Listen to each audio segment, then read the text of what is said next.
Dëmtimet në hapësirat publike janë bërë problem i vazhdueshëm që po shqetëson qytetarët. Ajo që të bie në sy sot është dëmtimi i shtyllave elektrike në afërsi të QKMF-s, ndërkohë në pjesë të ndryshme të qytetit edhe shenjat e komunikacionit nuk po kursehen. Qytetarët e intervistuar kërkojnë nga komuniteti më shumë kujdes për hapësirat publike.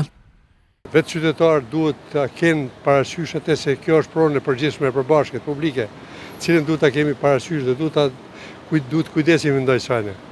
Vjen keq që një ndërgjegjësim i tillë na mungon, po na mungon shumë. Sidomos të rritë, cilët duhet ta dinë se kjo pjesë është pjesë e tyre, është e ardhmja e tyre, është bukuria e qytetit, është edhe çak edhe mund të rrinë raste të tjera që mund të sjellin raste tragjike, sidomos kur është fjala për shtyllat elektrike.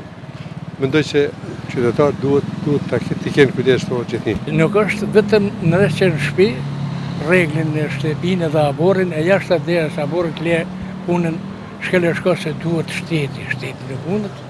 Na duhet secili me dhon kontributin. E vërtetë është që lesher që kanë e pjesojnë vend, po pjesojnë edhe tutorët. Atëherë ne nuk kemi me kalu, po duhet me dalë në rrugë, atëherë rrezikohem edhe ne si kamësor, edhe me bicikla po duhet shpesh përdoremi më.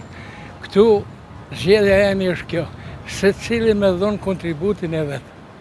Secili e shet një shans që sot në rregull, me rujt, me tregu, me lajmëru me kohë, edhe na kretë se faktori njeri e ndresh, faktori njeri e prish. Të gjithë duhet të kuptojnë se kjo infrastrukturë është për të mirën e përbashkët dhe shkatrimi i saj ndikon drejt për drejt në sigurinë dhe jetën e të gjithë komunitetit, thanë mes tjerash të intervistuarit.